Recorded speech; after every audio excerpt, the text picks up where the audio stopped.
നമസ്കാരം. റാഫ്റ്റോക്ക് ഫുട്ബോളിലേക്ക് അവർക്കും സ്വാഗതം. വേൾഡ് കപ്പിന് മുന്നോടിയായിട്ടുള്ള സന്നാഹ മത്സരത്തിന് ഇറങ്ങുകയാണ് സ്പെയിന്. ഇറാഖാണ് എതിരാളികൾ. രാത്രി ഇന്ത്യൻ സമയം 12:30 കളി. ഇത്തവണത്തെ വേൾഡ് കപ്പ് അടിക്കും എന്ന് പലരും ഉറച്ച് വിശ്വസിക്കുന്ന ടീമാണല്ലോ സ്പെയിന്.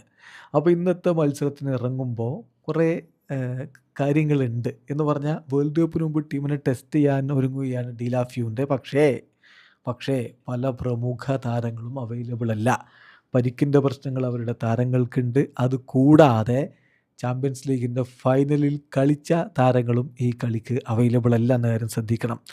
ലാമിനെ യമാലും നിക്കോ വില്യംസും വിക്ടർ മുനോസും ഒക്കെ അവരുടെ മസിൽ ഇഞ്ചുറീസ് റിക്കവർ ചെയ്ത് വരുന്നേ ഉള്ളൂ. ആ താരങ്ങൾ ഈ കളിക്ക് അവൈലബിൾ അല്ല.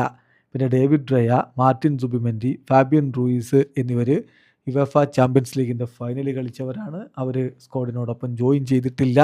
അതുകൊണ്ട് അവരും അവൈലബിൾ അല്ല. ഈ ആബ്സെൻസ് ഒരു പക്ഷേ മൈക്കൽ മെറീനോക്ക് ഒരു വാതിൽ തുറക്കുന്ന അവസ്ഥയിലേക്ക് എത്തിക്കാൻ സാധ്യതയുണ്ട്. അപ്പോൾ അദ്ദേഹം UCL ടീമിലുണ്ടായിരുന്നു. പക്ഷേ സിംഗിൾ മിനിറ്റ് പോലും അദ്ദേഹം കളിച്ചിട്ടില്ല എന്ന കാര്യം ശ്രദ്ധിക്കുക. മാത്രമല്ല അദ്ദേഹത്തിൻ്റെ പരിക്കിന് ശേഷം കഴിഞ്ഞ ജനുവരിക്ക് ശേഷം വളരെ കുറഞ്ഞ സമയം മാത്രമേ അദ്ദേഹം കളിക്കളത്തിലേക്ക് ഇറങ്ങിയിട്ടുള്ളൂ. അതുകൊണ്ട് തൻ്റെ ഗെയിം റിതവും മറ്റുമൊക്കെ തിരികെ പിടിക്കാനുള്ള ഒരു സുവർണാവസരമായിട്ടാണ് മൈക്കൽ മെറീനോ ഈ കളിയെ കാണുന്നത്. ഒരു പക്ഷേ അദ്ദേഹം ഇന്ന് സ്റ്റാർട്ട് ചെയ്തേക്കും എന്നാണ് സ്പാനിഷ് മാധ്യമങ്ങൾ റിപ്പോർട്ട് ചെയ്യുന്നത്.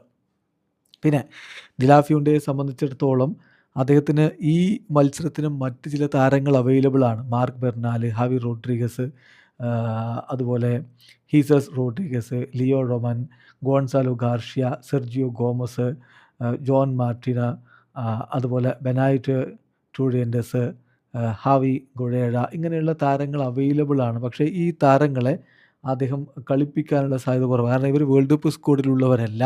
മറ്റ് താരങ്ങൾക്ക് പരിക്കും മറ്റുമൊക്കെ ഉള്ളതുകൊണ്ട് അവർ ഈ സ്ക്വാഡിനോടൊപ്പം ഉണ്ട് എന്ന് മാത്രമേ ഉള്ളൂ. ബി അത്യാവശ്യം വന്നാൽ 1-2 താരങ്ങളൊക്കെ ഇറക്കിയേക്കും എന്ന് മാത്രമേ ഉള്ളൂ. എന്നല്ലാതെ മറ്റ് സാധ്യതകളില്ല. എന്തായാലും സ്പെയിനിനെ സംബന്ധിച്ചിടത്തോളം സന്നാഹ മത്സരം ഇന്ന് വിജയിക്കുക.